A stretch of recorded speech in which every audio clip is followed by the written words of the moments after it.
Minute উঠতেছে মা কথা না বলি মা জয় শ্রী রাধে শ্যাম জয় নিতাই গৌর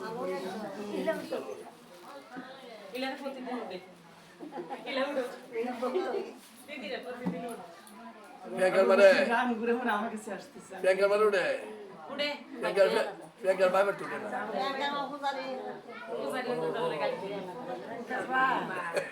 এদিকে বসলে যারা উঠবে একটু কাপড়টা দিয়ে দেন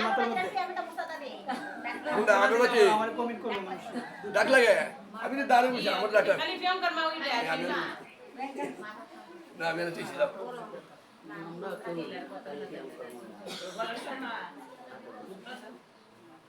এই এরার উঠে না এরার উঠে যা হরে কৃষ্ণ রাধে রাধে হাতি মাস ওঠা মনে সবাই কুল বাজারে আমি আমার উঠে কতাল বাজারে কেউ উঠে কেউ নাচে উঠে বাবা কি আনন্দ ভিডিও সার জয় নিতাই গৌর হরিবল জয় শ্রী রাধে ভগবানের কথা বাচ্চাদের একটু নিয়ন্ত্রণে রেখে হ্যাঁ জয় জয় শ্রী রাধে ভগবানের কথায় প্রবেশ করার পূর্বে সর্বপ্রথম সশ্রদ্ধ প্রণতি নিবেদন করছি রাধা গোবিন্দ ভগবানের রাতুল রঙ্গ চরণ কমলে সশ্রদ্ধ প্রণতি নিবেদন করছি পরমারাধ্য পরম পূজ্য গুরু মহারাজ শ্রী শ্রী দেবব্রত গোস্বামী মহোদয়ের শ্রী চরণ কমলে সশ্রদ্ধ প্রণতি নিবেদন করছি উপস্থিত সকল গৌর অনুরাগী কৃষ্ণ ভক্ত মা এবং বাবাদের আপন আপন শ্রী গুরু মহারাজের শ্রী চরণ কমলে সশ্রদ্ধ প্রণতি নিবেদন করছি উপস্থিত সকলের আপন আপন শ্রী মাতা পিতার শ্রী চরণ কমলে সশ্রদ্ধ প্রণতি নিবেদন করছি যাদের চরণদুলি বিনে যাদের কৃপা বিনে কেউ কখনো আমার ভগবানকে লাভ করতে পারে নাই কেউ কখনো আমার পরম দয়াল শ্রী নিতাই চাঁদকে লাভ করতে পারে নাই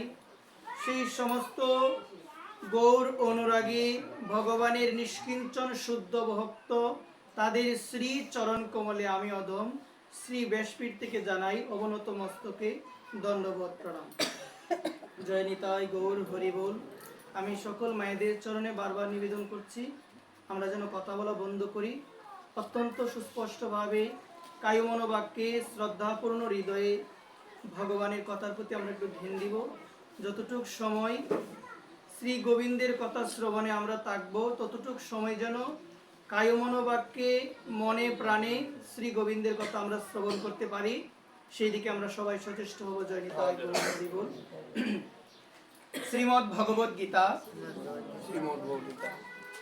সপ্তম অধ্যায় জ্ঞান বিজ্ঞান যোগ শ্লোক 25 আমরা সবাই মিলে উচ্চারণ করব নাহং প্রকাশ সর্বস্ব যোগমায়া সমাবৃত মূঢ়হয়ং ন অভি জানতি লোকে মমজ অভয় অনুবাদ আমি মূঢ় ও বুদ্ধিহীন ব্যক্তিদের কাছে কখনো নিজেকে প্রকাশিত করি না তাদের কাছে আমি আমার অন্তরঙ্গা শক্তি যোগ মায়ার দ্বারা আবৃত থাকি তাই তারা আমার অজ ও অভয় স্বরূপকে জানতে পারে না জয় নিতাই গৌর অনাদির আদি গোবিন্দ সর্বকারণের কারণ ভগবান শ্রীকৃষ্ণ তিনি শ্রীমদ্ ভগবদ গীতার সপ্তম অধ্যায় জ্ঞান বিজ্ঞান যুগে তিনি জগৎবাসীকে উপলক্ষ করে তিনি যে বার্তাটি আমাদের প্রেরণ করেছেন সে বার্তাটি হলো ভগবান বলছেন নাহং প্রকাশ সর্বস্ব যোগ মায়া সমাবৃত ভগবান বলছেন আমি সবার কাছে নিজেকে প্রকাশ করি না আপনার সম্মুখে যদি ভগবান আসেন ভগবান যদি নিজেকে প্রকাশিত না করেন, আপনার মাধ্যমে ভগবানকে জানা কখনো সম্ভব নয়। ভগবানকে জানা কখনো সম্ভব নয়। ভগবান বলছেন, আমি মূঢ় ও বুদ্ধিহীন ব্যক্তিদের কাছে কখনো নিজেকে প্রকাশ করি না।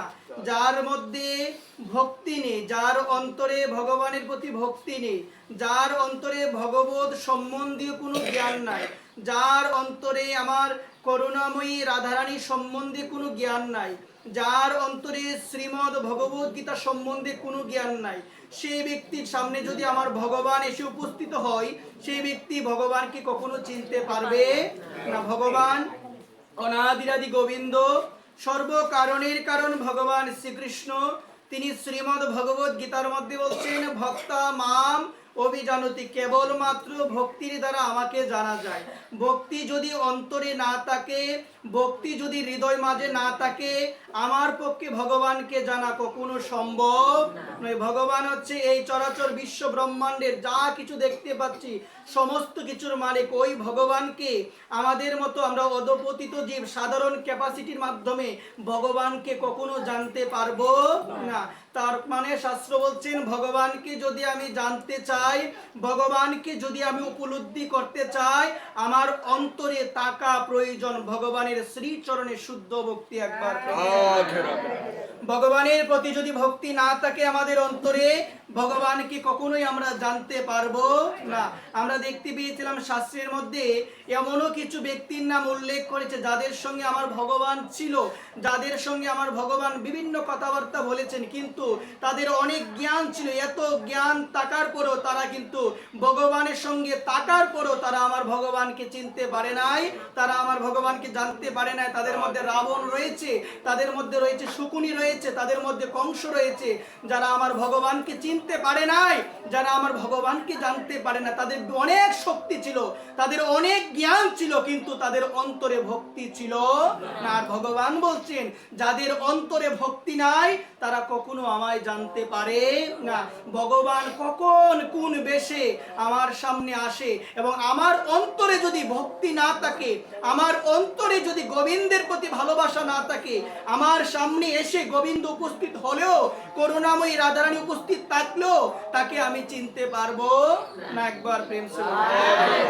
এই কারণে শাস্ত্র বলছেন, ভগবানকে জানা যায়, ভগবানকে চিনা যায় কেবলমাত্র ভক্তির মাধ্যমে। কিসের মাধ্যমে বলো সবাই? ভক্তির মাধ্যমে। এবং সেই ভক্তিটা কোথায় গেলে প্রাপ্ত হওয়া যায়? ভগবত ভক্ত সঙ্গেন উপজায়তে।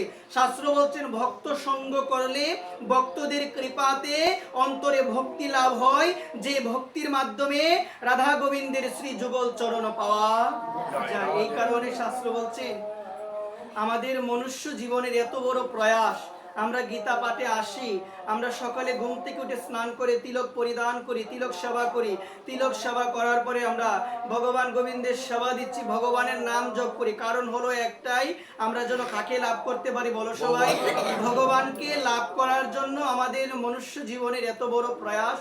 এখন শাস্ত্র বলছেন, ভগবানকে লাভ করতে গেলে ভগবান শ্রীমদ্ ভগবত গীতার মধ্যে কিছু লক্ষণ দিয়েছেন, যে লক্ষণগুলো যদি আমাদের অন্তরে থাকে তাহলে বোঝা যাবে সেই ব্যক্তি ভগবানকে লাভ করতে পারবে। তো ভগবান শ্রীমদ্ ভগবত গীতার একাদশ অধ্যায়, যে অধ্যায়ের নাম হলো বিশ্বরূপ দর্শন যোগ, ওই একাদশ অধ্যায়ের 55 নং শ্লোকে আমার ভগবান বলছেন, মত কর্মকৃত মত পরম, মত ভক্ত সঙ্গ বর্জিত, নিবৈর সর্বভূতেষু যশ মামিতি পাণ্ডব। আমার ভগবান শ্রীমদ্ ভগবত গীতার একাদশ অধ্যায় বিশ্বরূপ দর্শন যুগে ভগবান বলছেন, মত ভক্ত সঙ্গ বর্জিত, সর্বদা ভগবানের ভক্ত করতে হবে এবং অভক্তদের সঙ্গ বর্জন করতে হবে। একবার মত কর্ম, ভগবানের কর্ম করতে হবে। কার কর্ম করতে হবে? ভগবানের কর্ম করতে হবে। মত ভক্ত সঙ্গ বর্জিত, নিবৈর সর্বভূতেষু যশ মামিতি পাণ্ডব। শাস্ত্র বলছেন, কোন জীবকে হিংসা করা যাবে না। সর্বভূতেষু, সর্বভূতের মধ্যে আছে পরমাত্মা রূপে আমার ভগবান, সেহেতু এটা জানার পরে সমস্ত জীবকে সম্মান করো, কারণ সবার ভিতরে কে আছে? আমার ভগবান আছে। ভগবান শ্রীমদ্ ভগবত গীতার অষ্টাদশ অধ্যায় মুখ্য যুগের মধ্যে আমার ভগবান বলছেন ঈশ্বর সর্বভূতানাম হৃদ্দেশ অর্জুন তিষ্ঠতি ব্রাহ্ময়ান সর্বভূতানি যন্তরুরানি মায়া। ভগবান বলছেন প্রত্যেকটা জীবের হৃদয়ে আমি অবস্থান করি। কোথায় অবস্থান করি বলো সবাই? হৃদয়ে অবস্থান করি, এবং প্রত্যেকটা জীবকে ওই মায়ারূপ যন্ত্রের দ্বারা আমি ভ্রমণ করাই। আমি কি করাই?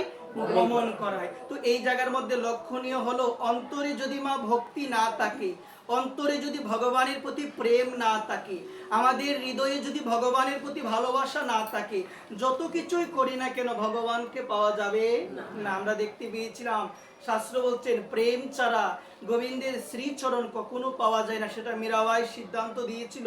তিনি বলেছিল প্রেম ছাড়া কখনো নন্দলালাকে কি করা যায় না গো মা? পাওয়া যায় না। প্রেম দরকার ভগবানকে প্রাপ্ত হতে গেলে। এবং ওই প্রেম কি করে লাভ হবে?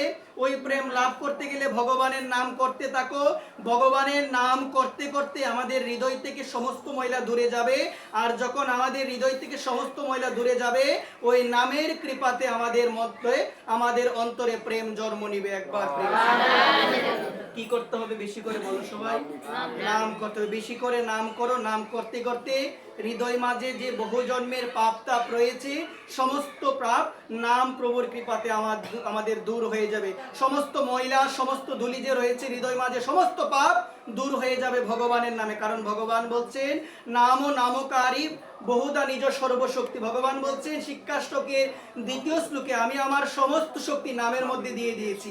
ভগবান তার যত শক্তি রয়েছে সমস্ত শক্তি তিনি নামের মধ্যে অর্পণ করে দিয়েছে। এবং ওই নাম যদি আমরা গ্রহণ করি, ওই নাম করতে করতে আমাদের হৃদয়ে যত পাপ তাপ রয়েছে, আমাদের হৃদয়ে যত মলিনতা রয়েছে, সমস্ত মলিনতা দূরে চলে যাবে একবার।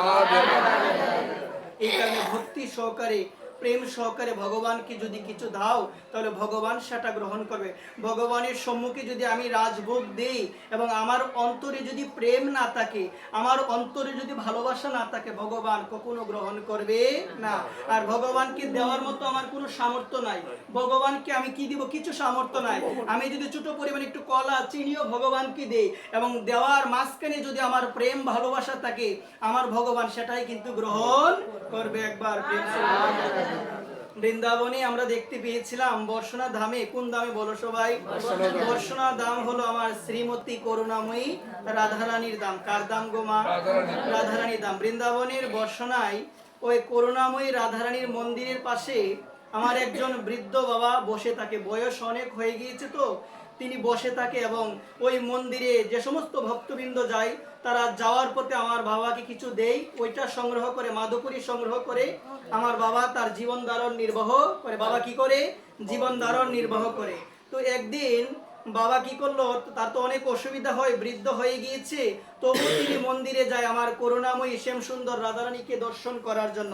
মন্দিরে যায়, মনটা মানে না, কিন্তু এই সিঁড়ি বেয়ে এত উপরে তিনি উঠতে পারে না, অনেক কষ্ট হয়। কিন্তু তারপরও মনের মধ্যে একটা বিশ্বাস, যে মনের মধ্যে সর্বদা রাধারানীর প্রতি প্রেম ভাব রয়েছে, যার কারণে তিনি এত কষ্ট করার পরও ওই করুণাময়ী রাধারানীকে দেখার জন্য তিনি এত উপরে মন্দিরে উঠে যায়। একবার প্রেম।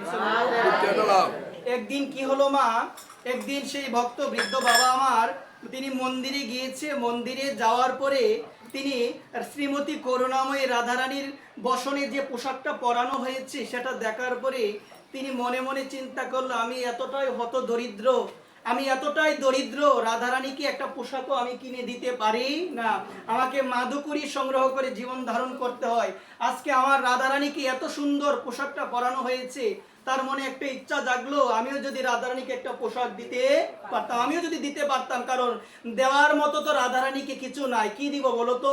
তুমি বলবে আমার অনেক টাকা পয়সা, ঘর বাড়ি, ধন দৌলত আমার অনেক আছে, আমার কোনো কিছুর অভাব নাই। কিন্তু ভগবান কিন্তু এগুলোর থেকে কোনো কিছু চাই না। ভগবান কিছু চাই না, কথা বলিও না। ভগবান কিছু চাই না। ভগবান কি চাই? শাস্ত্র বলছেন ভগবান চাই প্রেম চাই। ভগবান তোমার কাছ থেকে মনটা চাই, আর কিছু চাই? ভগবান আর কিছু চাই না মা। তোমরা দেবদেবীদের চিত্রপটের মধ্যে লক্ষ্য করে দেখবে, দেবদেবীরা কিন্তু তাদের হাতটা এইভাবে রেখেছে, মানে অভয় মুদ্রা দিয়ে আমাদের কৃপা করছেন, এইভাবে রেখেছেন। কিভাবে রেখেছেন বলো সবাই? সবাই এইভাবে রেখেছেন। কিন্তু আমার গোপাল ভগবান আমার পঞ্চতত্ত্বের মধ্যে আমার শ্রীকৃষ্ণ চৈতন্য মহাপ্রভু, আমার নিত্যানন্দ প্রভু, আমার শ্রীমান গদাধর প্রভু, তারা কিন্তু দুইটা বাহু তুলে রেখেছে, আর আমার মহাপ্রভু হাতটা এইভাবে রেখেছে। আমার মহাপ্রভু, আমার পঞ্চতত্ত্ব ভগবানের মধ্যে তিনজন, তারা সর্বাগ্রে। আমাদের চাওয়ার আগে আমার ভগবান আমাদের কাছে চেয়ে নিচ্ছেন, আমাদের চাইবার আগে, আমরা যেন না চাই, আমাদের চাওয়ার আগে আমার ভগবান চাচ্ছেন তোমাদের মনটুকু আমাকে দিয়ে দাও, তোমাদের মনটুকু আমাকে দিয়ে দাও। কিন্তু ওই দেবদেবীর কাছে ধন জন কত কিছু চাই, তারাও এভাবে অভয় মুদ্রা নিয়ে দাঁড়িয়ে আছেন। কিন্তু আমার ভগবান বলছেন ধন দৌলত চাওয়ার আগে আমার ভগবান চেয়ে নিচ্ছেন আমাদের মনটুকু, তোমাদের মনটুকু দিয়ে দাও। একবার প্রেম সে বলুন, আর কিছু চাই না। এভাবে দুই হাত তুলে আমাদের ডাকছেন, এখনো সময় আছে, এখনো যতটুক সময় আছে, কি করো, মনটা ভগবানকে দিয়ে দাও, প্রাণটা ভগবানের চরণে উৎসর্গ করো। ওই মনটা তুমি ভগবানকে দিয়েছো কিনা, তোমার প্রাণ গোবিন্দের চরণে সমর্পিত হয়েছে কিনা। মা, কথাটা মনে রাখো, সমর্পণ, তর্পণ, তিনটা জিনিস রয়েছে। একটু মনোযোগ সহকারে, প্রেম ভক্তি সহকারে কথাগুলো শ্রবণ করার চেষ্টা করি। এই জায়গার মধ্যে বলছে সমর্পণ, কথার অর্থ হলো একবারে সম্পূর্ণরূপে গোবিন্দের চরণে নিজেকে দিয়ে দেওয়া, দিয়ে দাও, একবারে দিয়ে দাও, কোনো কিছু আমার নয়, সবকিছু কার বলো, সবকিছু হলো ভগবানের। একটা হলো অর্পণ, একটা হলো তর্পণ, একটা হলো সমর্পণ। কয়টা হলো? তিনটা হলো। অর্পণ মানে হলো সমাজের কিছু মানুষের মঙ্গল করা। আমার টাকা পয়সা হয়েছে, সেই টাকা পয়সা দিয়ে সমাজের গরিব যারা দরিদ্র রয়েছে তাদের একটু সাহায্য করে, এটাকে বলছে অর্পণ করা তাদের মাঝখানে। তর্পণ বলছেন আমার বাবা মা মারা গিয়েছে, তাদের তাদের আত্মার সন্তুষ্টি কামনায়, তাদের আত্মা যেন সুন্দরভাবে থাকতে পারে পিতৃলোকে, সেই কামনায় আমরা দেখবেন তর্পণ করি এবং বিভিন্ন বৈষ্ণব সেবা দিচ্ছি। তো দুইটা জিনিস আমরা করতে পারি, কিন্তু একটা জিনিস আমাদের এত সহজে হয় না, সেটা হলো সমর্পণ। সমর্পণ মানে হলো সমস্ত কিছু গোবিন্দের চরণে দিয়ে দেওয়া, নিজের বলে কিছু থাকবে না, নিজের বলে কোনো কিছু নেই, সবকিছু কার বলো সবাই। যদি এরকম ভাবো, আমাকে কেউ জিজ্ঞাসা করলো এই ঘরটা কার, আমি যদি বলি আমার ঘর, তাহলে কি হয়েছে আমার সমর্পণ না? আমাকে যদি জিজ্ঞাসা করে এই ছেলেটা কার, আমি যদি বলি এই সন্তানটা আমার, সমর্পণ কি হয়েছে? হয় নাই। দেখবেন সমাজে চলতে গিয়ে আমরা ভক্তি করি, ভক্তিটা কখন সার্থক হয়? ভগবানের সেবা দিচ্ছি, ভগবান গ্রহণ করে কিনা, ওই রকম প্রশ্ন আসে কি? ভগবানের নাম করছি, ভগবান আমার থেকে সেই নাম গ্রহণ করছে কিনা, ওই রকম প্রশ্ন আসে কি? তো শাস্ত্র বলছেন তোমার দ্বারা জপ করা, তুমি এতদিন ধরে জপ করছো, দের তপস্যা, বিভিন্ন উপবাস, ভগবানের মন্দিরে যাচ্ছ, এতগুলো যে তুমি করছো, ভগবান তোমার নিকট থেকে সেগুলো গ্রহণ করছে কিনা, সেটা বোঝার লক্ষণ হলো একটা। কয়টা লক্ষণ বলো সবাই?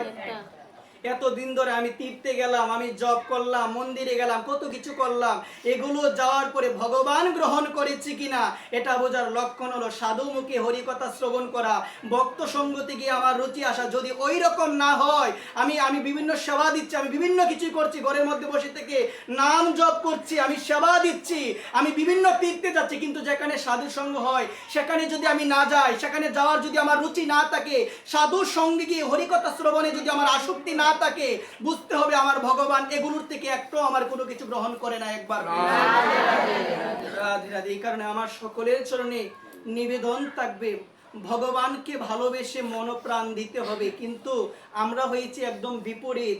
ভগবান চাচ্ছেন ভালোবাসা আমাকে দাও, ভগবান বলছেন মন আমাকে দাও, কিন্তু ভগবানের কথাটা না শুনে মায়ার দ্বারা প্রভাবিত হয়ে ওই মনটা ভগবানকে না দিয়ে দিলাম এই স্ত্রী পুত্র পরিজনকে, যার জন্য অনন্তকাল যাবৎ এই সংসারের মধ্যে জ্বালা পাচ্ছি, যার জন্য অনন্তকাল যাবৎ এই সংসারের মধ্যে যন্ত্রণা পাচ্ছি। একবার এই কারণে বলছেন যদি মনটা তাকে দিতে পারি, মা মনটা ভগবানকে কি করে দিব? কৃষ্ণ চিন্তা, কৃষ্ণ নাম গুণ কীর্তন, সর্বদা ভক্তদের শ্রীমুখ থেকে হরিকথা শ্রবণ করে ওই রকম ভাবে শ্রবণ করতে করতে, সর্বদা কৃষ্ণ চিন্তা করতে করতে, দিবারাত্র ভগবানের নাম করতে করতে ওই মনটা গোবিন্দের শ্রীচরণে লাগানো যায়, মনটা গোবিন্দের শ্রীচরণে লাগানো যায়। আর ভাগবতী কুলশেখর মহারাজ বলছেন সবই মন কৃষ্ণ পদারবিন্দয়। আমাদের মনটা কি করতে হবে মা? আমাদের মনটা কৃষ্ণের চরণে লাগাতে হবে। কার চরণে লাগাতে হবে? কৃষ্ণের চরণে নিয়োজিত করতে হবে। ওই বৃন্দাবনের বর্ষণায় কথাটা শুনো মনোযোগ সহকারে। বর্ষণায় আমার সেই বাবা, তিনি সর্বদা ভগবানকে দর্শন করতো, আমার করুণাময়ী রাধারানীকে দর্শন করতো। একদিন দেখতে গিয়ে তার মনের মধ্যে একটা অভিলাষ এসেছে। কি এসেছে বলো সবাই? অভিলাষ। আমার রাধারানীকে এত সুন্দর পোশাকটা পরানো হয়েছে, ওই পোশাকটার দিকে তাকিয়ে তাকে মনে মনে বলছে যে রাধারানী, আমি এতটাই হত দরিদ্র, আমি মানব জীবন পেয়েছি, তোমার সেবাও আমি ভালোভাবে করতে পারি নাই। আজকে আমার মনের মধ্যে একটা অভিলাষ জেগেছে, আমি যদি তোমায় একটা পোশাক বানিয়ে দিতে পারতাম একবার। কিন্তু এতটাই হত দরিদ্র, আমার সেই সামর্থ্য নাই। তো বাবা এই চিন্তা করার পরে কিছু টাকা বাবা জমিয়েছে, জমানোর পরে একটা কাপড় কিনেছে। কাপড় কেনার পরে মা কাপড়টাতে সেলাই করবে একজনের কাছে গিয়ে, ওই পরিমাণ সামর্থ্য তার নাই। সে নিজে কি করলো মা? নিজে সেলাই করলো, কিন্তু সেলাইটাও সুন্দর হয় নাই। ওই কাপড়টার দিকে তাকিয়ে আছে আর মনে মনে ভাবছে রাধারানী, রাধারানী, আমার মনে একটা অভিলাষ জেগেছিল, তোমার পরনের পোশাকটা দেখে তোমাকে দেওয়ার মতো তো আমার কিছু নাই, তোমাকে দেওয়ার মতো আমার কোনো সামর্থ্য নাই, আমি হলাম অত দরিদ্র। কথাটা শুনে রাখো, যে দরিদ্র তার মনে অহংকার থাকে না। দিনের অধিক দয়া করেন ভগবান, কুলীন পণ্ডিত ধনির বড় অভিমান। আমার ভগবান তাকেই বেশি দয়া করেন, কাকে? যে ধীন, যার কিছু নাই। যার কিছু নাই তার অহংকার কোথা থেকে আসবে? সে তো মাটিতে পড়েই আছে, মাটিতে পড়ার তো আর কোনো ভয় না। একবার প্রেম সে বলো। বলছেন কি ছিল? কৃষ্ণদাস কবিরাজ গোস্বামীপা চৈতন্য চরিতামৃতে বলা আছে, কি বলছেন? দিনের অধিক দয়া করেন ভগবান, কুলীন পণ্ডিত ধনির বড়ই অভিমান।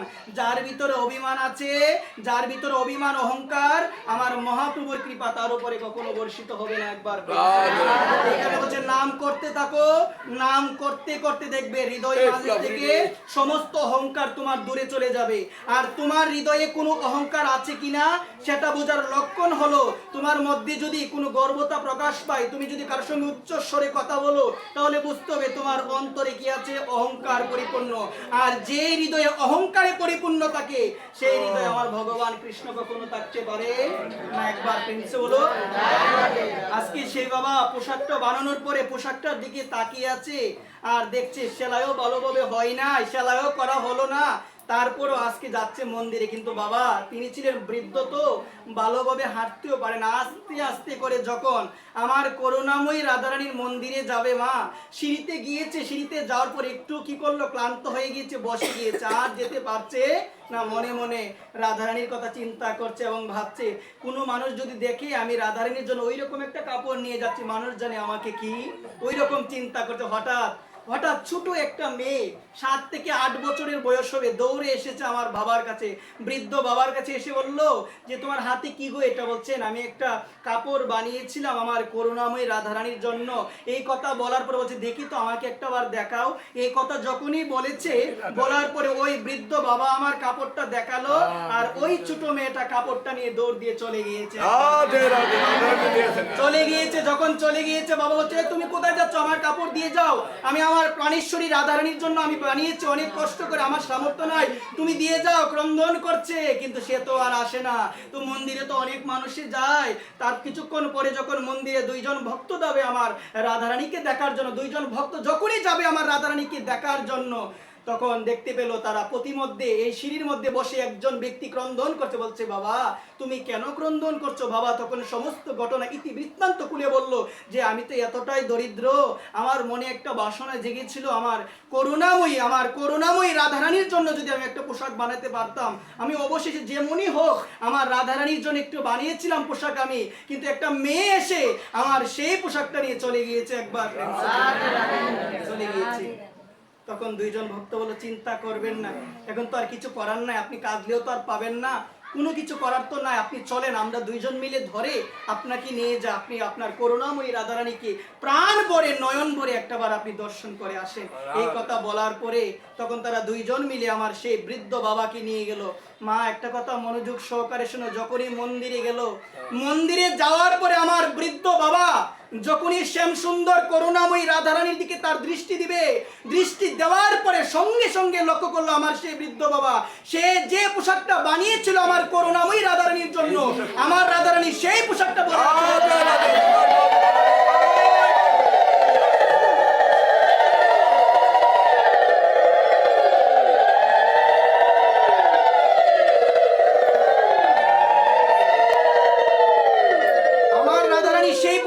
আছে। বাবা যখনই তার দৃষ্টি দিল, দৃষ্টি দেওয়ার পরে বাবা অবাক হয়ে গেল, যে পোশাকটা আমি আমার করুণাময়ী রাধারানীর জন্য বানিয়েছিলাম, সেই পোশাকটা দেওয়ার আগেই রাধারানীতে সে আমার কাছ থেকে গ্রহণ করে নিয়েছে। কেঁদে কেঁদে বলছে, রাধারানী আমার তো ইচ্ছা ছিল আমি নিজের হাতে তোমায় পরাবো, আমার তো ইচ্ছে ছিল আমি নিজের হাতে পরাবো, কিন্তু তুমি তাড়াতাড়ি নিয়ে নিলে আমার কাছ থেকে। তখন ওই রাধারানী, করুণাময়ী রাধারানী, আমরা তো বলি আমরা কার সেবা দিচ্ছি কথা বলে না, আমরা বলি কার সেবা দিচ্ছি কথা বলে না। দেখো এই জায়গার মধ্যে কথা হলো, সেবা যদি সেবার মতো তার করি সে কথা বলবে, আমরা যদি তাকে ডাকার মতো ডাকতে পারি সে আসবে আমাদের কাছে, আমরা যদি তার কথা ভালোভাবে নিষ্ঠাপূর্ণভাবে শ্রবণ করতে পারি তার দেখা একদিন না একদিন পাবোই পাবো একবার। ভগবান বলছেন, নয়ন তিষ্ঠামি বৈকুণ্ঠে যোগিনাম হৃদয়ে নাচো মদ ভক্তা যত্র গায়ন্তি তত্র তিষ্ঠামি। হে নারদ, নারদ জানো আমি কোথায় তাকি? আমি বৈকুণ্ঠে তাকি না নারদ, আমি যোগীদের হৃদয়ে তাকি না। তাহলে তুমি কোথায় থাকো? মদ ভক্তা যত্র গায়ন্তি, বলছেন আমার ভক্তরা যেখানে যেখানে আমার নাম গুণকীর্তন করে হে নারদ, সেই জায়গায় আমি করুণাময়ী রাধারানী কিনি বিরাজ করি। এই জায়গার মধ্যে রাধারানী আছেন, এই জায়গার মধ্যে আমার ভগবান আছে। বিশ্বাস রাখো, প্রাণ ভরে প্রেম সহকারে গোবিন্দের কথা শুনো, কখনো যেন তৃষ্ণা না মিটে, কখনো যেন তৃষ্ণা না মিটে। ভাগবত কথা শুনে যদি তৃষ্ণা মিটে যায়, যে ভাগবত কথা তো প্রতিদিনই শুনি, ওই রকম ভাব আসলে বুঝতে হবে ভাগবত কথা শ্রবণে তোমার এখনো পূর্ণভাবে রুচি হয় না। একবার প্রেম সে বলো। ভগবানের কথা হলো এমন কথা, যে কথা যতই শুনি পুরনো কিন্তু কোনোদিন হয় না, যতই শুনি ততই ভালো লাগে। ভগবানকে, ভগবানের শ্রী গুরুদেব আশীর্বাদ দিয়েছিল, কৃষ্ণ তোমার কথা জগতের মানুষ যতই শুনবে সেই কথা কোনোদিন পুরানো হবে না। সংসারের কথা একবার বললে দ্বিতীয়বার শুনতে আর ভালো লাগে না, কিন্তু ভগবানের কথা দেখো না মা, যতই শুনি ততই শুনতে ইচ্ছা করে। এটা হলো ভগবানের শ্রী গুরুদেবের ভগবানের প্রতি আশীর্বাদ। একবার প্রেম সে বলো। আজকে মা একটা বার ভেবে দেখো ভগবান কি গ্রহণ করে। ওই বৃদ্ধ বাবা এতটাই দরিদ্র ছিল, আমার ভগবান তার মনের ডাকটা গ্রহণ করেছে। আমরা তো কি দিব ভগবানকে? মনটা যদি দিতে পারি, ওই মনটা যদি দিতে পারি, প্রাণটা যদি সমর্পণ করতে পারি, তাহলে আমাদের এই ভবজ্বালা দূরে যাবে। তো এই জায়গায় কথা হলো মা, তোমার কত টাকা আছে সেটা ভগবান দেখবে না, তোমার কত টাকা আছে কোনো কিছু দেখবে না, তোমার কি কি আছে ভগবান দেখবে না। ভগবান দেখবে তোমার মনটুকু তুমি তাকে দিতে পেরেছো কিনা, তোমার মনটুকু তুমি তার শ্রীচরণে সমর্পণ করতে পেরেছো কিনা। একবার ভগবানকে যদি মনটা না দিতে পারে, এই জন্ম জন্মান্তর এই সংসারের মধ্যে দুঃখ কষ্ট ভোগ করার জন্য বারংবার এই জগৎ সংসারে আমাকে আসতে হবে। যতক্ষণ পর্যন্ত আমি আমার মন পাখিকে রাধা গোবিন্দের শ্রী যুগল চরণে সমর্পণ না করতে পারবো, ততদিন আমার ভবজ্বালা কোনোদিন দূরে যাবে। বলছেন ভগবানকে ভালোবেসে মনোপ্রাণ দাও। ভগবান বারবার চাচ্ছেন, ভগবান বারবার বলছেন মন দাও। আমরাও প্রতিনিয়ত বলি মন দাও। মনটা দিতে হবে মা। মনটা কাকে দিতে হবে বলো? ভগবানকে ভালোবেসে মনটা দাও। ভগবান গীতায় বলছে ময়ব্য মনো আদর্শ ময়ী বুদ্ধি নিবেশং নিবেশস্যি ময়ব্য অত ঊর্ধ্বঙ্গ সংশয়। মা যদি দিতে হয় মনটাই দাও। কি দাও গো মা? মা একটা কথা প্রতিদিন বলতে হবে মা গোবিন্দের কাছে, বলতে গোবিন্দ আমি তোমার হলাম, আর কি বলবো বলো তো, আর কি বলবো গোবিন্দ? হ্যাঁ করুণাময়ী রাধারানী আমি তোমার হলাম। মা প্রতিদিন বলতে থাকো, দেখবে মা বলতে বলতে না একদিন তোমার মধ্যে ওই রকম ভাব আসবে, গোবিন্দ চিন্তন বিন্নে তোমার আর কোনো চিন্তন হবে না, সর্বদা রাধারানীর চিন্তন হবে। যদি ওই রকম কোনোদিন হয়, অন্য কোনো কিছু ভালো লাগে না। ভজনটা কোনো নির্দিষ্ট সময়ের জন্য নয়, ভজনটা সারাক্ষণ করতে হবে, সারা দিন রাতি হিসাবে ভজন করতে হবে। পূজ্যপাদ বিনোদ বিহারী বাবা বলে সর্বক্ষণ ভজন করো, সর্বক্ষণ দিবারাত্র কাকে স্মরণ করো? ভগবানকে ডাকো। ষোলমালা শেষ আর নাম করবো না এমন কোনো কথা নয় মা। সর্বদা কাকে স্মরণ করো? সর্বদা আমার প্রভুকে স্মরণ করো। প্রকৃত পক্ষে ভজন তাকেই বলে সর্বক্ষণ দিবা রাত্র সর্বদা তাকে স্মরণ করা। কাকে বলো? ভগবানকে স্মরণ করা। এটাকে বলছে ভজন। ভজন মানে নির্দিষ্ট সময় তাকে ডাকবো, নির্দিষ্ট সময় তার কথা শুনবো, এরকম কিন্তু নয়। দিবারাত্র তার কথা শুনো, তার নাম করো, তাহলে প্রকৃত পক্ষে শুদ্ধ ভজন হবে। একবার আর এটা তো পবিত্রময় মাস, এই মাসের মধ্যে আমরা সবাই সমবেত হয়েছি গোবিন্দের কথা শোনার জন্য। ভগবতী মা দুর্গা মায়ের মন্দির প্রাঙ্গণে মায়ের চরণ তলায় বসে, এটা অনেক সৌভাগ্য। মা হচ্ছে ভগবতী মা, মায়ের কৃপা যদি না হয় গোবিন্দের কৃপা কোনোদিন হবে না। মায়ের কৃপা যদি না হয় গোবিন্দের কৃপা হবে না। আমরা দেখতে পেয়েছিলাম গোপীরাও কিন্তু কাত্যায়নী মহামায়ার পূজা করেছিল। কেন? আমার ভগবান কৃষ্ণকে নিজের স্বামী রূপে লাভ করার জন্য আমার মা দুর্গার একটা রূপ হলো কাত্যায়নী মহামায়া, তার আরাধনা করেছিল। কেন? তার কৃপাতে কাকে লাভ হবে? গোবিন্দকে আমাদের স্বামী রূপে লাভ হবে। একবার গোবিন্দকে স্বামী রূপে লাভ হবে। এই কারণে সকলের চরণে বিনম্র নিবেদন, ওই বৈশাখ মাসে সেই ভগবতী মা দুর্গা মায়ের চরণ তলায় বসে আমরা ভাগবতী কথা সুযোগ পেয়েছি শ্রবণ করার। এই কারণে সকলের চরণে আমার বিনম্র নিবেদন, ওই মাসের মহিমা জানতে হবে। মহিমা যদি না জানি আমাদের রুচি আসবে না। আমি কয়েকটা দৃষ্টান্ত দিব মা, একটু মনোযোগ সহকারে আমরা শোনার চেষ্টা করব। পদ্ম পুরাণে বৈশাখ মাসের মাহাত্ম্য সম্বন্ধে খুব সুন্দর একটা দৃষ্টান্ত রয়েছে। পদ্ম পুরাণে বলছেন একজন ব্রাহ্মণ ছিল, দরিদ্র ব্রাহ্মণ। কে ছিল বলো সবাই? একজন দরিদ্র ব্রাহ্মণ ছিল। সে বিবাহ করেছে, তার কোনো সন্তান হয় না। কি হয় না বলো সবাই? সন্তান হয় না। এতটাই দরিদ্র, তার সংসার ভালোভাবে চলে না, সংসারটাকে ভালোভাবে নির্বাহ করতে পারছে না, এতটাই দরিদ্র ছিল। একদিন তার স্ত্রীর কাছে গিয়ে বলল, দেখো আমি তো আমার সংসারটা ভালোভাবে আমি পরিচালনা করতে পারছি না, তো আমার এখন মনে হচ্ছে আমি আরেক গ্রামে যাই, সেখানে গিয়ে আমি বিভিন্ন কাজ করি, কাজ করার পরে বিভিন্ন টাকা পয়সা সংগ্রহ করে আমি আবার বাড়িতে আসব। এই কথা যখন তার স্ত্রীকে বলো, স্ত্রী বলো, দেখো আমাদের গৃহ থেকে একটু দূরে একজন মুনির আশ্রম রয়েছে, যার নাম হলো বশিষ্ঠ মুনি। নামটাকে বলো সবাই? তুমি দয়া করে তার কাছে যাও, তার কাছে গিয়ে প্রশ্ন করো যে আমরা ব্রাহ্মণ কুলে জন্ম নিয়েছি, আমরা এতটা হত দরিদ্র কেন? আমরা এতটা হত দরিদ্র কেন? আমাদের সন্তান কেন হয় না? উনি একজন মুনি, উনি আমাদের মনের সেই প্রশ্নের সমাধান করতে পারে। একবার আমাদের সেই প্রশ্নের সমাধান করতে পারে। এই কথা বলার পরে সে কি করলো? বইয়ের এই কথা শুনে সে চলে গেল। কার কাছে গেল? বশিষ্ঠ মুনির আশ্রমে গেল।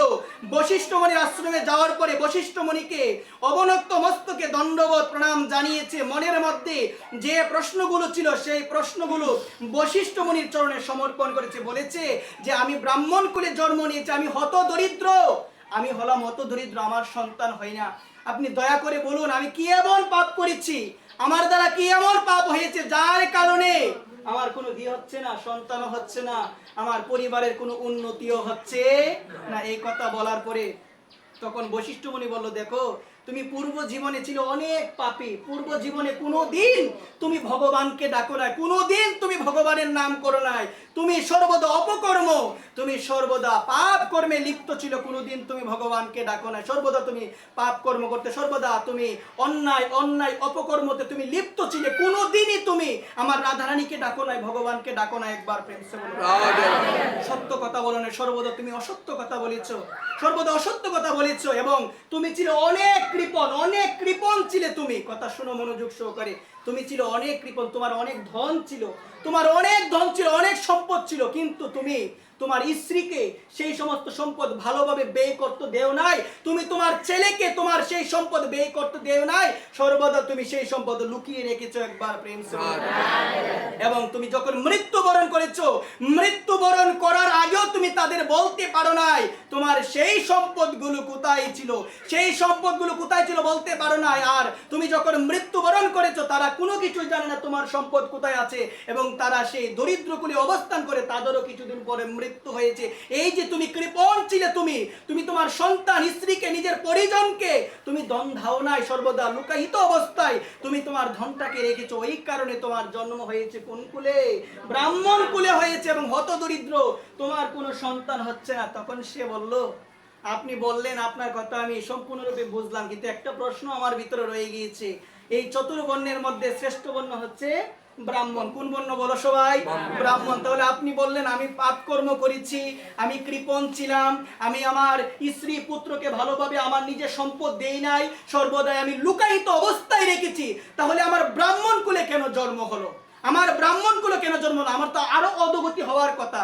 এই কথা বলার পরে তখন বশিষ্ঠ মুনি বলল, ব্রাহ্মণ কুলে তোমার জন্ম হয়েছে, জীবনে একটা ভালো কাজ তুমি করেছিলে। একবার প্রেম সে, জীবনে একটা ভালো কাজ তুমি করেছিলে। বৈশাখ মাসে তুমি অনিচ্ছা বশত তুমি সাধু সেবা করেছিলে 3 দিন, যার কারণে তোমার ব্রাহ্মণ কুলে জন্ম হয়েছে, একবার জন্ম হয়েছে। তখন সে বলল, তাহলে আমার প্রায়শ্চিত্ত কি? বলছে, দেখো প্রায়শ্চিত্ত করতে চাও তাহলে আরো 7 দিন বাকি আছে। কোন মাসের? বৈশাখ মাসের। এই বছরও এই জন্ম তোমার 7 দিন বাকি আছে। তুমি চলে যাও, 7 দিন বৈষ্ণব সেবা করো, শুদ্ধ বৈষ্ণবের সেবা দাও, তাহলে তোমার কি হয়ে যাবে? সমস্ত বন্ধন থেকে, ওই রকম দুঃখ দুর্দশা থেকে, দারিদ্র অবস্থা থেকে তুমি মুক্তি লাভ করবে, তোমার সন্তান হবে। একবার বশিষ্ঠ মুনির থেকে আজ্ঞা নিয়ে বাড়িতে আসলো। বশিষ্ঠ মুনি তার আজ্ঞা নিয়ে বাড়িতে আসলো, তার স্ত্রীকে বলে দিল, এবং 7 দিন যাবত যতটুকু অর্থ ছিল ততটুকু অর্থ দিয়ে মনে প্রাণে প্রেম সহকারে, বিশ্বাস সহকারে, গুরুদেবের কথা শুনে, গুরু বাক্য পালন করে, সাধুগুরু বৈষ্ণবের 7 দিন সেবা করেছে। কিন্তু কিছুদিন পরে তাদের আর্থিক অবস্থা দূর হয়ে গিয়েছে। একবার এটা হচ্ছে মাহাত্ম্য, এটা হচ্ছে বৈষ্ণব সেবার মাহাত্ম্য। নরোত্তম ঠাকুর বলছে, চারিয়া বৈষ্ণব সেবা নিস্তার পেয়েছি কেবা। বৈষ্ণব সেবা করলে নিস্তার। বৈষ্ণব সেবা যদি না করি কোনো নিস্তার নাই। প্রেম সহকারে, ভালোবাসা সহকারে বৈষ্ণব সেবা করো। আর যখন তোমার শ্রী আঙ্গিনায় বৈষ্ণব সেবার আয়োজন করবে, সর্বপ্রথম মাথার মধ্যে একটা কথা রাখবে, হৃদয়ে একটা কথা গেঁথে রাখবে। সেই কথাটা হলো, তোমার বাড়িতে আজকে যারা আসবে তাদেরকে তুমি সাধারণ কোনো মানুষ ভেবে সম্মান করবে না, তাদেরকে বিষ্ণু জ্ঞানে সম্মান করবে। কোন জ্ঞানে সম্মান করতে হবে? বিষ্ণু জ্ঞানে সম্মান করতে হবে। ওই রকম না জানার কারণে আমাদের সাধু চরণে, বৈষ্ণব চরণে আমাদের দিন থেকে দিন অপরাধ হয়েই যাচ্ছে, যার কারণে ভজনে আমাদের রতি নেই, যার কারণে ভজনে আসক্তি হচ্ছে না, যার কারণে ভগবানের নামে আসক্তি হচ্ছে না। ভগবানের কথা শ্রবণ করব, ঘরে বসে থাকতে মন চাই, সাধুর সঙ্গে গিয়ে ভগবানের কথা শ্রবণ করব, ওই রকম আসক্তি আমাদের হচ্ছে না। একবার প্রেম সে বলো। এই কারণে দেখো মা, অত্যন্ত গুরুত্বপূর্ণ মাস। এই মাসের মধ্যে করণীয় হলো, কি করণীয় মা?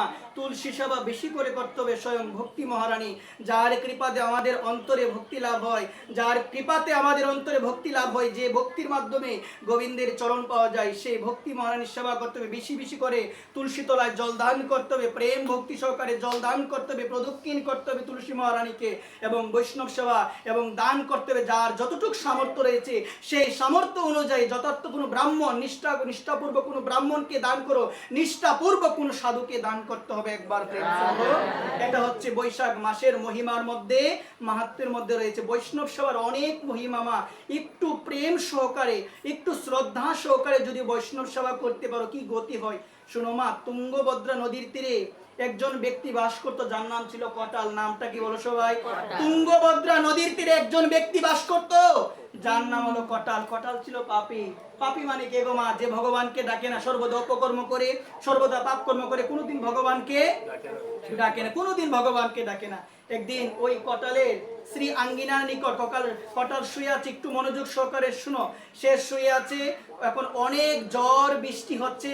হঠাৎ একজন বৈষ্ণব তার দুয়ারে এসেছে। তখন কটাল বাহির দিকে লক্ষ্য করে দেখলো একজন ব্যক্তি তার দুয়ারের সামনে এসে দাঁড়িয়ে আছে। তখন সে কি করলো? দরজাটা খুলে ওই সাধু, সে কিন্তু জানে না সে সাধু, সে কিন্তু জানে না সে বৈষ্ণব, সে কি করলো? তার দরজাটা খুলে কটাল তার ঘরের মধ্যে ওই ব্যক্তিকে আশ্রয় দিয়েছে। একবার যখন বৃষ্টি শেষ, ওই ব্যক্তিটা চলে গিয়েছে।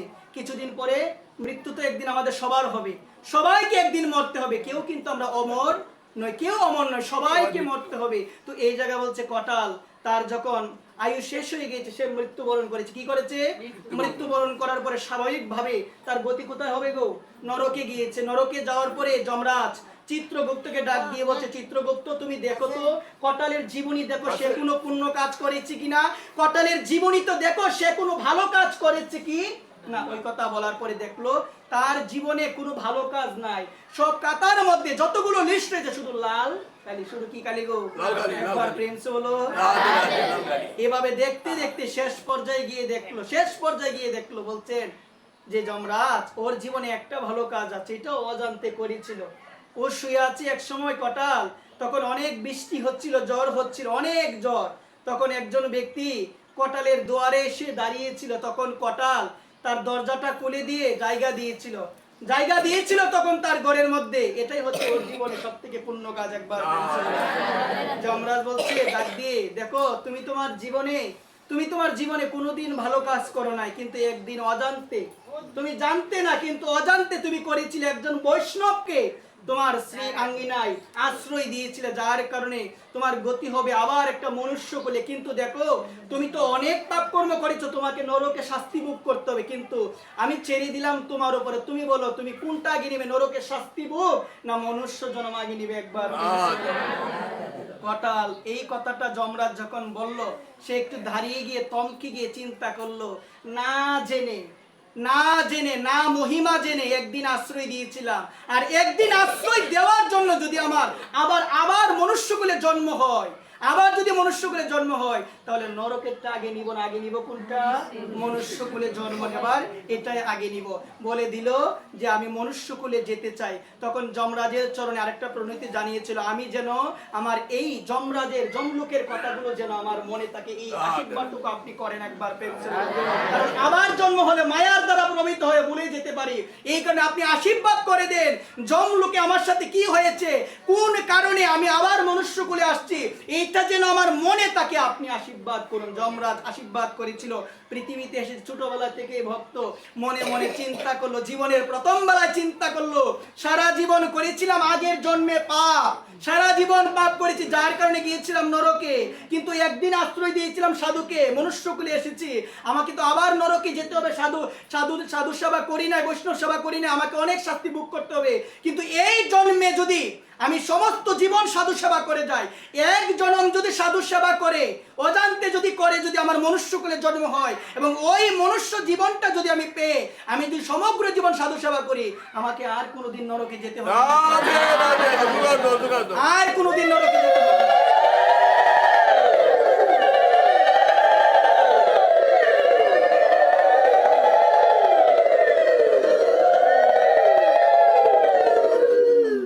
আর কোথায় যেতে হবে না বলো সবাই?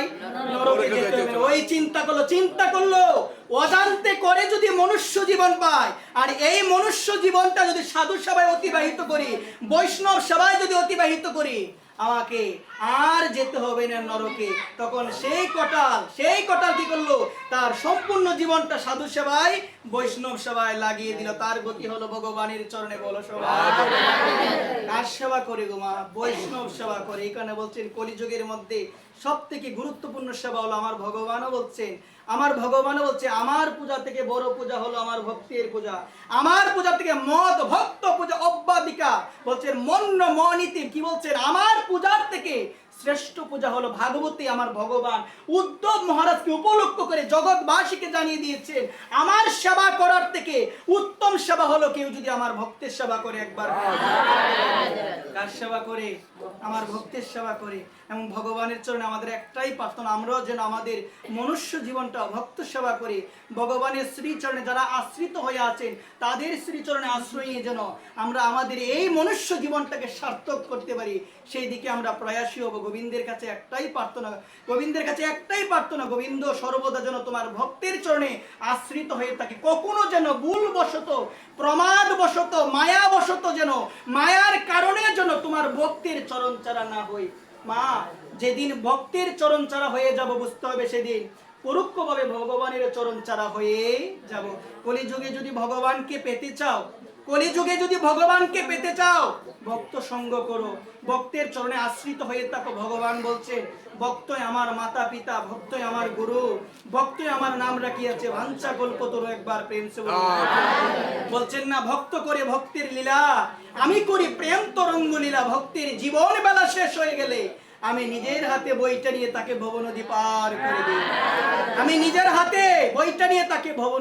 করে দিই, ভক্তের কোনো চিন্তা নাই মা। ভক্ত সর্বদা ডাকে আমার ভগবানকে, শ্রীমদ ভাগবতে বলা হয়, সাক্ষাৎ ভগবান বলছেন, সাধব হৃদয়ং মহং সাধুনাং হৃদয়ং তহং। বলছে সাধু তাকে আমার হৃদয়ে, আমি তাকে সাধুর হৃদয়ে। সাধু আমায় ছাড়া কিছু বুঝে না, আমিও সাধু ছাড়া কিছু বুঝি না। ভগবান গীতায় বলছে মন দাও। একসময় একটা কথা হয়েছিল, তো ভগবানকে বলছেন, ভগবান তুমি যে বলছো মন আমরা তোমাকে দিব, এখন আমি যদি আমার মনটা তোমাকে দিই, তোমার মনটা তুমি কাকে দিবে? একটু শোনো তো, ভগবানকে বলছেন, আমি যদি আমার মনটা তোমাকে দিই, তোমার মন তুমি কাকে দিবে? তখন ভগবান বলল, দেখো স্বামী স্ত্রী যখন বিবাহ করে তারা মাল্য বিনিময় করে, ঠিক সেই রকম আমার কোনো ভক্ত যখন আমাকে কি করে মনটা অর্পণ করে, আমিও ঠিক সেই রকম আমাদের মন রূপী মাল্য তাকে পরিয়ে দিই, সে তার মন রূপী মাল্য আমাকে পরিয়ে দেয় একবার। ভগবান বলছে ভক্ত যখন আমাকে মন দেয়, আমিও আমার মন ভক্তকে দিই। আমি ভক্ত ছাড়া কিছু বুঝি না, আমার ভক্ত কোনো অবস্থাতে আমাকে ছাড়া কিছু বুঝে না। সর্বদা সর্ব পরিস্থিতিতে, জীবনে বাধা বিপদ, জীবনে কঠিন পরিস্থিতি, জীবনে সবাই তোমাকে ছেড়ে চলে যাবে, সেই পরিস্থিতিতে ভক্ত একজনের প্রতি অটুট বিশ্বাস, একজনের প্রতি অটুট শ্রদ্ধা, তিনি কে? তিনি হচ্ছে ভগবান। বিশ্বাস রাখো, ভগবান ছাড়া কোনো গতি নাই, কেউ বাঁচাতে পারবে না মা। মৃত্যু আসবে, কেউ ধরে রাখতে পারবে না, কেউ ধরে রাখতে পারবে না। আমাদের সমস্ত কিছু ত্যাগ করে, ধন দৌলত অট্টালিকা বাড়ি ঘর সমস্ত কিছু ত্যাগ করে সেদিন ওই ভব নদীর ঘাটে গিয়ে দাঁড়িয়ে থাকতে হবে। এবং কোনো ভয় নাই মা, নিতাই এসেছে কলিযুগে, কোনো ভয় নাই। কি বলছে? জীবের ভয় নাই, ভয় নাই, এসেছে রে ভাই কলিযুগে দয়াল নিতাই চাঁদ একবার প্রেম। জীবের ভয় নাই, নিতাই বলো বদনে কোনো ভয় নাই। নিতাই চাঁদ ডাকছেন, ভব পারে কে যাবি রে আয়। ওই দেখে যায় একজন মাঝি, যিনি হলো নিতাই চাঁদ, তিনি ডেকে ডেকে যায়, ডাকছেন আসো এখনো সময় আছে, আসো এখনো সময় আছে। যিনি মারকে নাম বিলাইলো, এমন দয়াল কোনো যুগে ছিল না, আর কোনো যুগে হবে না। তিনি হলো পরম দয়াল নিতাই চাঁদ। একবার বলো নিতাই চাঁদ আমি তোমার হলাম, একবার বলো সবাই নিতাই চাঁদ আমি তোমার হলাম, নিতাই চাঁদ আমি তোমার হলাম। দেখবে আর কেউ যদি গ্রহণ নাও করে, নিতাই কিন্তু তোমাকে দূরে সরাবে না। আমি এত বড় পাপী, গীতায় ভগবান বলছেন কি? অপি চেদ সুদূরাচার বজতে মা মন্যবার সাধুর এই বর্ষ মন্তব্য সম্যক ব্যবসিত হিস। অতি দুরাচারী ব্যক্তি, আমি সারা জীবন পাপ করেছি, অতি দুরাচার, কোনোদিন ভগবানকে ডাকি না, সারা জীবন অপকর্ম করেছি। আমিও যদি আমার জীবনের এমন একটা সময় আসে যখন আমি বুঝতে পারবো যে জীবনের পরম উদ্দেশ্য হলো ভগবানকে ডাকা এবং সেই উদ্দেশ্য সাধনে ব্রতী হওয়া, এইটা বুঝতে পেরে যখন আমি উদ্দেশ্য সাধনে ব্রতী হব, তখন জগতের মানুষ আমাকে অবহেলা করলেও ভগবান তার যুগল চরণ থেকে আমাকে কখনো দূরে ঠেলে দিবে না। একবার সুদূরাচারু বজতে মা অন্যবার সাধু রেব সয় মন্তব্য সম্যক ব্যবসিত হেসে বলছেন কি? অতি দুরাচারী ব্যক্তিও যদি অনন্য ভক্তি সহকারে আমায় ডাকে, তাকে সাধু বলে জানবে। সাধু কে মা? গীতা অনুযায়ী বলবো অতি দুরাচারী ব্যক্তি, জীবনে শুধু পাপই করেছে, অপকর্মই করেছে, কিন্তু জীবনে একটা সময় এসেছে বুঝতে পেরেছে এগুলো করা ঠিক হয় নাই, এসেছিলাম ভগবানকে ডাকার জন্য। ভাগবত বলছে নিদেহ একদম সুলভ সুদুর্লভং প্রবং সুকল্প গুরুকর্ণ ধারম ময়ানুকূলেন নবস্যতে ঋত পুমাব্দিত ন তরেশ আত্মহা। এই জগতে আত্মহত্যাকারী আমরা কাকে বলি? যে বিষকে মারা যায়, আমরা বলি না সে আত্মহত্যা করেছে, কিন্তু ভাগবত বলছে, শুনো মনে প্রাণে শুনো, ভাগবত বলছে এই জগতে প্রকৃত পক্ষে আত্মহত্যাকারী হলো সেই যে ব্যক্তি তার মনুষ্য জীবনের উদ্দেশ্য না জেনে, মনুষ্য জীবন কেন পেয়েছে এটা না জেনে, মনুষ্য জীবনের কর্তব্য কি এটা না জেনে সে তার মনুষ্য জীবনের মূল্যবান সময়কে অপচয় করে ভগবানকে ডাকে না, সেই হলো পুমাব্দি ন তরের আত্মহা, সেই হলো প্রকৃত পক্ষে আত্মহত্যাকারী। একবার এই কারণে মনুষ্য জীবন ভগবানকে দিয়েছে কৃপা করে, ভগবান কৃপা করে দিয়েছে। আমাদের করণীয় হলো সেই মনুষ্য জীবন লাভ করে গোবিন্দের শ্রী চরণ কমলে, করুণাময়ী রাধারানীর শ্রী চরণ কমলে মনোপ্রাণ দিয়ে দাও। অর্পণ তর্পণ দুইটা সবাই করে, সমর্পণ সবাই করতে পারে না। অর্পণ তর্পণ সবাই করে, কিন্তু সমর্পণ জিনিস হলো সব থেকে কঠিন। ভগবান গীতায় বলছেন সপ্তম অধ্যায় জ্ঞান বিজ্ঞান যুগে ভগবান বলছেন বহুনাং জন্ম নামন্তে জ্ঞান বান্নাং প্রবুদ্ধতে বাসুদেব সর্বমিতি। মহাত্মা সুদুর্লভ, এত সহজ নয়। শরণাগতি কথা এত সহজ নয়, ভক্তি জিনিসটা এত সহজ নয়। যদিও বলছি ভক্তি ভক্তি এত সহজ নয়। শুনো, এক সময় কিছু ঋষি গিয়েছিল বনে। কোথায় গিয়েছিল? কিছু ঋষি মুনি কোথায় গিয়েছিল? মনে গিয়েছিল কিছু মুনি ঋষি। বনে যাওয়ার পরে সেই মুনি ঋষিগণ অনেকদিন আমার ভগবানকে ডেকেছে। কাকে ডেকেছে? বনে। একটু মনোযোগ সহকারে মনে প্রাণে কথাটা শোনার চেষ্টা করবো। কথা বন্ধ করো মা। কিছু মুনি ঋষি, শুনো মা মনোযোগ সহকারে শুনো, কিছু মুনি ঋষি কোথায় গিয়েছে? বনে। বনে যাওয়ার পরে আমার ভগবানকে ডাকছে, আমার ভগবানের নাম করছে। অনেক দিন হয়ে গিয়েছে। চিন্তা করলো ধ্রুব মহারাজ মাত্র 6 মাস তপস্যা করে ভগবানকে পেয়েছে, আর আমরা এতদিন ধরে পড়ে আছি, তাকে ডাকছি। তার এত বিভেদ কেন? তার এত বিভেদ কেন? দেখো ভক্তরা বলছে, অভিমান করেছে যে আমরা ডাকছি, আমাদের এখনো দেখা দিচ্ছে না, কিন্তু মাত্র ধ্রুব মহারাজ 6 মাস তপস্যা করে বৈকুণ্ঠ কাঁপিয়ে নিয়েছিল একবার প্রেম। তখন চিন্তা করলাম আর ভজনই করবো না, এত কষ্ট করে বনে আসলাম আর ভজনই করবো না, তারা চলে যাবে, এখন নদী একটা পার হতে হবে।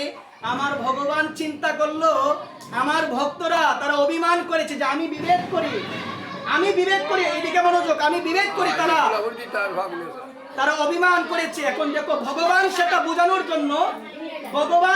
বোঝানোর জন্য কি করলো, একটা মাঝির বেশ ধারণ করেছে। কার বেশ? মাঝির বেশ ধারণ করেছে। একটু অত্যন্ত গুরুত্বপূর্ণ কথা, ভগবান যখন মাঝির বেশ ধারণ করেছে, ভগবানকে দেখতে পেয়েছে ওই মুনি ঋষিগুলো। দেখতে পাওয়ার পরে আমার ভগবানকে ডাক দিয়ে বলছে, তারা তো চিনতে পারে না, ভগবানকে ডাক দিয়েছে। কাকে ডাক দিয়েছে বলো সবাই? বলছে মাঝি ভাই আমাদের পার করে দাও। তখন ভগবান গিয়েছে ওই পারে, যাওয়ার পরে তারা উঠেছে। ওঠার পরে ভগবান কি করলো, তাদের একটা জিনিস বোঝানোর জন্য নৌকাটা একটু ঘুরিয়ে অন্যদিকে নিয়ে গেল। শুনো মনোযোগ সহকারে। নিয়ে যাওয়ার পরে যত মুনি ঋষি ছিল আমার ভগবানের নৌকার মধ্যে, সমস্ত মুনি ঋষি হঠাৎ একটা পাহাড় লক্ষ্য করলো। কি লক্ষ্য করলো? পাহাড়। একজন বলছে এটা মনে হয় কিসের পাহাড়? বরফে। অনেকে অনেক কথা বলছে। বলার পরে আমার ভগবান বলছে একটু আগে না তোমরা বলেছো যে ধ্রুব মহারাজ মাত্র 6 মাস তপস্যা করে পেয়েছে, আর তোমরা এতদিন করেও পাচ্ছ না। এই যে পাহাড়টা দেখতে পাচ্ছ, এটা আর অন্য কারো পাহাড় নয়, এটা হচ্ছে ধ্রুব মহারাজ। তার অনেক জন্ম হয়েছে, প্রতি জন্মে ভগবানের তপস্যা করেছে, এবং তার যে হাড়গুলো ওই জায়গার মধ্যে জমা হয়েছে, ওই হাড়গুলোর পাহাড় হয়েছে। এইভাবে সে 6 মাসে পাই নাই, সে বহু জন্ম পেয়েছে, বহু জন্মে সে তপস্যা করেছে, ওই সব জন্মে পাই নাই, এই জন্মে সে 6 মাসে পেয়েছে একবার। এই কথা বলার পরে অবাক হয়ে গিয়েছি। একে অপরের মধ্যে বলতে লাগলো, একে অপরের মধ্যে আলোচনা করতে লাগলো। আমরা একটু সময় বলেছিলাম কিছুদিন ভগবানকে দেখে ভগবান দেখা দেয় না, আর ধ্রুব মহারাজ মাত্র 6 মাস তপস্যা করে পেয়েছে। এখন আমার ভগবান যখন বলল ধ্রুব মহারাজ 6 মাসে পাই নাই, তো 6 মাসে পাই নাই, বহু জনম তপস্যা করেছে। তপস্যা করতে করতে ওই তপস্যা করেছে, পাই নাই, মৃত্যুবরণ করেছে, তপস্যা করেছে, মৃত্যুবরণ করেছে, মৃত্যুবরণ করতে করতে তার দেহের যে হাড়গুলো এগুলো দিয়ে পাহাড় হয়ে গিয়েছে একবার। কত কঠিন সাধনা! হয়তো আমি বলবো 6 মাস করে পেয়ে গেছে, সহজ নয়, এত সহজ নয়। যখন এই কথা বললো মুনি ঋষিগণ ভুল বুঝতে পারলো, বললো মাঝিকে, বললো মাঝি আমাদের ভুল হয়ে গিয়েছে, আমরা অভিমান করেছি ভগবানের প্রতি, ভেবেছিলাম আর ভজনই করবো না, তুমি দয়া করে নৌকাটা যেখান থেকে নিয়ে এসেছো আবার নিয়ে যাও, সংসারে যাব না, ভজনই করবো।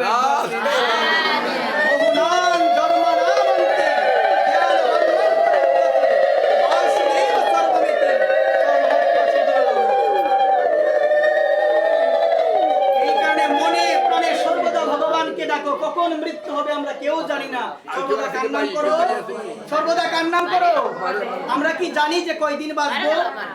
অনেক কথা হচ্ছে, আমরা কিন্তু কেউ জানি না। আমি কথাটা বলে শেষ করব, একটু মনোযোগ দিয়ে শোনো। আমরা কেউ জানি না কখন মৃত্যু হবে, অথচ ভগবান গীতায় বলছে জাতস্য হি ধ্রুব মৃত্যু জন্ম মৃতস্য চ তস্মাদ পরিহার্য হতে নতং সূচিত মহর্ষি। আমার ভগবান গীতায় বলছে যার জন্ম হয়েছে একদিন মরতে হবে, সবাইকে মরতে হবে মা, কেউ বাঁচতে পারবো না। কিন্তু ভগবানকে ডাকার চেষ্টা করো, যেন আমরা আমাদের এই মনুষ্য জীবনটা ভগবান কৃপা করে দিয়েছে, আমরা যেন সেই জন্মটাকে সার্থক করতে পারি। একবার জন্মটাকে যেন কি করতে পারি মা? সার্থক করতে পারি। নবদ্বীপের একজন বাবার কথা আমি বলি, যার নাম হলো গৌর বাবা। নামটা কি গো? গৌর বাবা। গৌর বাবা ছিল জমিদার, তো মা গৌর বাবা ছিল জমিদার, তার ভাই এখনো আছে। সে ভাই কি করে জানো? রাধাকুণ্ডের মধ্যে প্রতিদিন, একটা মনোযোগ সহকারে একটু প্রেম উদ্দেশ্যে কথাটি না শুনে বুঝতে পারবে না, তার ভাই এখনো আছে, গিরি গোবর্ধন পর্বত এখনো পরিক্রমা দেয়। ওই গৌর বাবার কথাটা বলছি, একটু প্রেম সহকারে শুনো। গৌর বাবা ছিল জমিদারের সন্তান। কার সন্তান? গৌর বাবা ছিল জমিদারের সন্তান। তো গৌর বাবার এক সময় ব্লাড ক্যান্সার হয়েছে। কি হয়েছে গো মা? Blood cancer. ব্লাড ক্যান্সার হওয়ার পরে তাদের তো অনেক টাকা ছিল, বিদেশে গিয়েছে, অনেক ডাক্তার দেখিয়েছে। যখন বিদেশে গিয়ে ডাক্তার দেখিয়েছে, ডাক্তার বলছে সে আর বেশি দিন বাঁচবে না, 1 মাসের মধ্যে তার মৃত্যু হয়ে যাবে। অনেক পরিমাণে তার দেহের হয়ে গেছে, ব্লাড ক্যান্সারের পরিমাণও বেশি, আর বেশি দিন বাঁচবে না। একবার প্রেম সে বলো। নবদ্বীপের গৌর বাবা যখন জানতে পারলো ব্লাড ক্যান্সার হয়ে গেছে, আর বাঁচবে না, অনেক ডাক্তার দেখিয়েছে, বাবা যখন বুঝতে পারলো আর বাঁচবে না, বাবা চিন্তা করলো আমি যখন বুঝতেই পারলাম আর বাঁচবো না, তাহলে এই যতটুক সময় আমার রয়েছে ততটুক সময় আমি ভগবানকে দেওয়ার চেষ্টা করব। একবার প্রেম চলে গেল বৃন্দাবনে। কোথায় চলে গেল গো মা? গৌর বাবা চলে গেল বৃন্দাবনে। সে মনে মনে ভাবলো আমি তো আর বাঁচবই না, ডাক্তার বলে দিয়েছে, বিদেশি ডাক্তার বলে দিয়েছে আমি আর বাঁচবো না বেশিক্ষণ, আমি আর বেশিক্ষণ বাঁচবো না। সে কি করলো? মনে মনে চিন্তা করলো যতদিনই বাঁচি ততদিনই কি করব?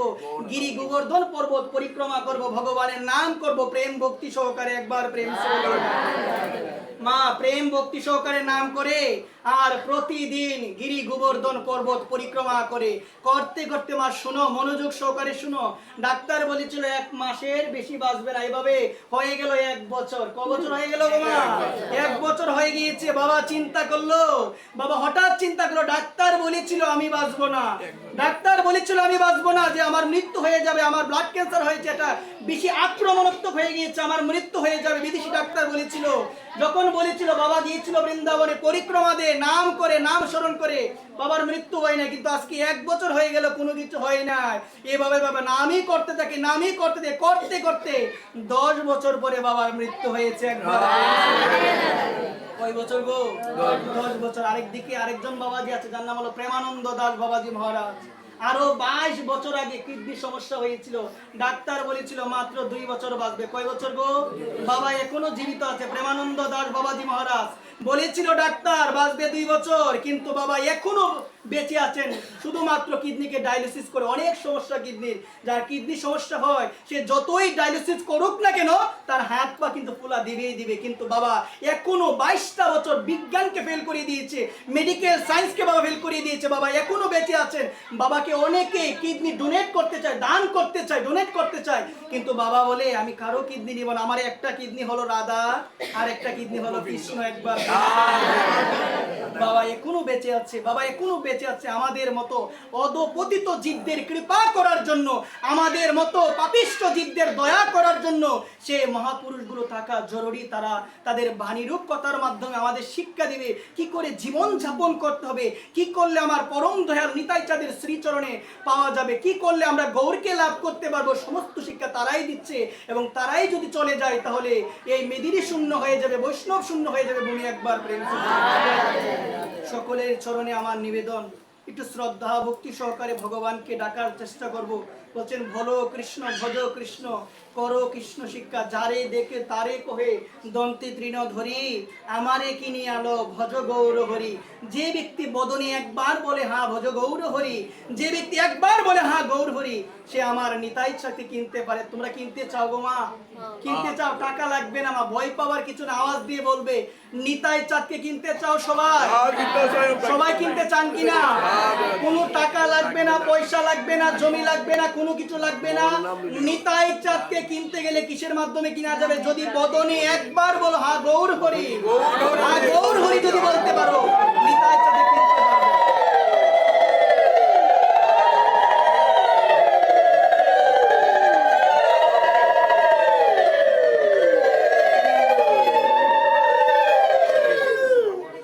সকলের চরণে বিনম্র নিবেদন, আজকের পাঠের যে মূল বিষয়টি ছিল, আমরা যেন আমাদের আজকে কথা হয়েছে বেশি, অনেক বেশি কথা হচ্ছে। জয় জয় শ্রী রাধে শ্যাম, জয় নিতাই গৌর হরি বল। জয় শ্রী রাধে শ্যাম, জয় নিতাই গৌর হরি বল। সকলের চরণে বিনম্র নিবেদন করছি, এখনো যতটুক সময় মা আমরা আছি পৃথিবীর মধ্যে, আমরা যেন আমাদের মনোপ্রাণ শ্রী গোবিন্দের শ্রীচরণে আমরা সমর্পণ করে থাকতে পারি। এদিকে আমরা সবাই সচেষ্ট হব মা।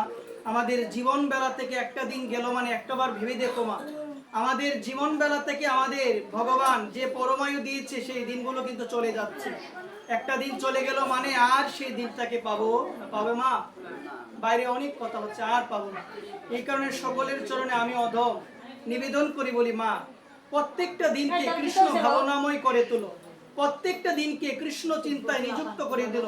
এমনও দিন অতিবাহিত করবে না যে যে দিনের মধ্যে আমি কৃষ্ণকে স্মরণ করি নাই, রাধারানীকে স্মরণ করি নাই। প্রতিটা দিনকে কৃষ্ণ ভাবনাময় করে তুলো। নিত্য সিদ্ধ কৃষ্ণ প্রেম সাধ্য কবু নহে, শ্রবণাদি শুদ্ধ চিত্তে করয় উদয়। কৃষ্ণ প্রেম সকলের অন্তরে আছে, বিশ্বাস আছে সবার, সকলের অন্তরে আছে, কিন্তু ঘুমিয়ে আছে। সেই কৃষ্ণ প্রেমকে জাগ্রত করার চেষ্টা করো, ভক্ত সঙ্গ করো। যেখানে মহতের সঙ্গ হয়, যেখানে ভগবানের নিষ্কিঞ্চন ভক্ত আসে, তাদের কাছে যাও, তাদের শ্রীমুখ থেকে হরিকথা শ্রবণ করো। নিগম কল্প তরুর গলিতং কলং সুখ মুখাদমৃত রব সংযুতম পিবত ভাগবত রসমলয়ম ঋষিকা ববি ভাবকা। শ্রীমদ ভাগবত কথা শ্রবণ করো, শ্রীমদ ভাগবত কথা শ্রবণ করো।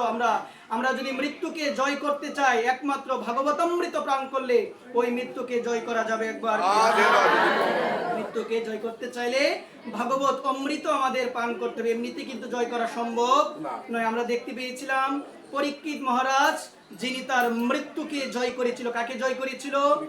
যখন জানতে পেরেছিল তার মৃত্যু আর 7 দিন বাকি, সমস্ত কিছু ত্যাগ করে তার মনোপ্রাণ ভগবানের কথা শ্রবণে সমর্পণ করে দিয়েছিল। 7 দিন 7 রাত্র ভগবানের কথা শ্রবণে নিজের জীবনকে সার্থক করে তুলেছিল। একবার প্রেম জয় নিতাই গৌর হরিবোল, জয় শ্রী রাধেশ্যাম, জয় নিতাই গৌর হরিবোল। আমি আবারও বলছি, আমাদের এই মনটা যেন ভগবানকে দিতে পারি। মনে রাখবেন সবসময় একটা কথা, ভগবান আর কিছু চাই নাই, ভগবান আর কিছু বলে নাই।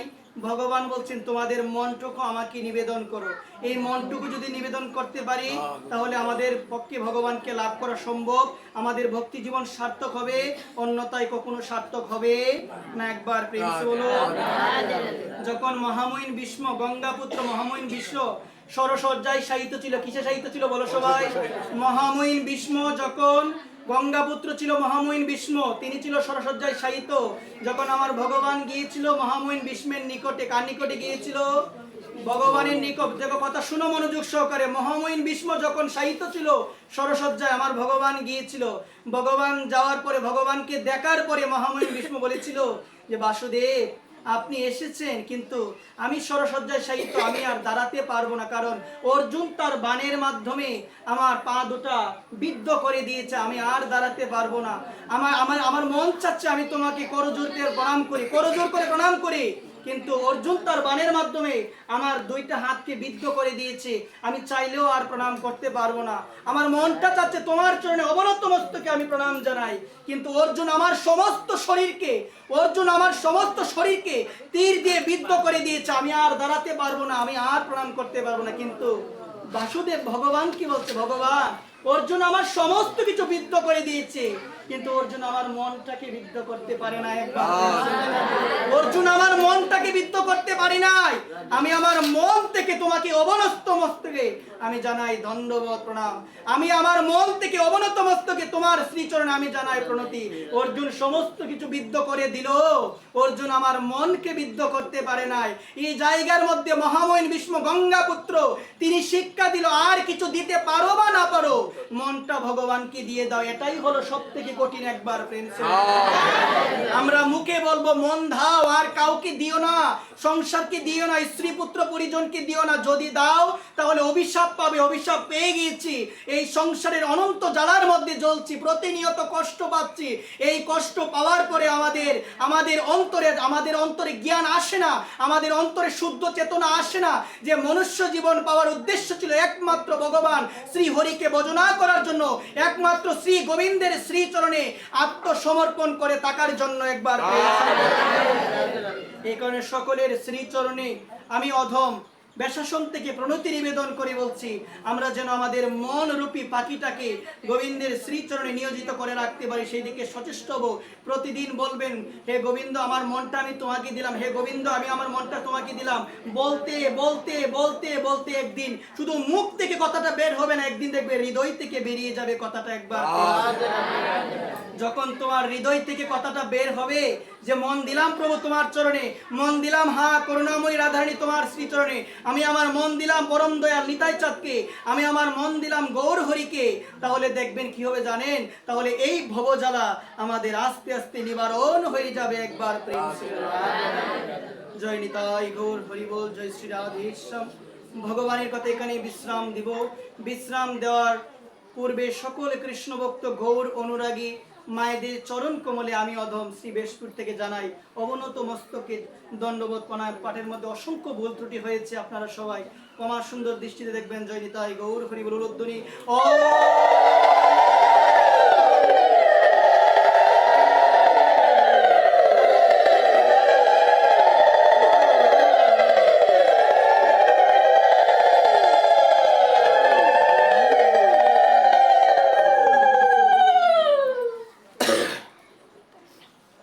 হরে কৃষ্ণ আয়া বই না রাধে আয়া নায়ক সবাই দুইটা কথা মনে আছে। বুঝছি তোমরা ব্যাপারটা বুঝছি রাধেশ্যাম জয় রাধেশ্যাম। তোমরা না ফাউনের মধ্যে ফসা দাঁড়ায় তোমরা হে গোবিন্দ মন্তহীনমে ক্রিয়াহীন ভক্তিহীনম জনার্দন যদ পূজিত ময়া ধীম পরিপূর্ণং তদুত্তমে। গঙ্গা গীতা সাবিত্রী সীতা সত্তা পতিব্রতা ব্রহ্মবলী ব্রহ্মবিদ্যা ত্রিসন্ধ্যা মুক্তিগৃহিণী অদ্রমাত্রা চিদানন্দা ভবগ্নি ভ্রান্তিনাশিনী বেদত্রয়ী পরানন্দা তত্ত্বার্থ জ্ঞানমঞ্জরি। জয় শ্রীকৃষ্ণ চৈতন্য প্রভু নিত্যানন্দ শ্রী অদ্বৈত গদাধর শিবাসাদি গৌর ভক্তবৃন্দ। হরে কৃষ্ণ কৃষ্ণ কৃষ্ণ হরে হরে হরে রাম হরে রাম।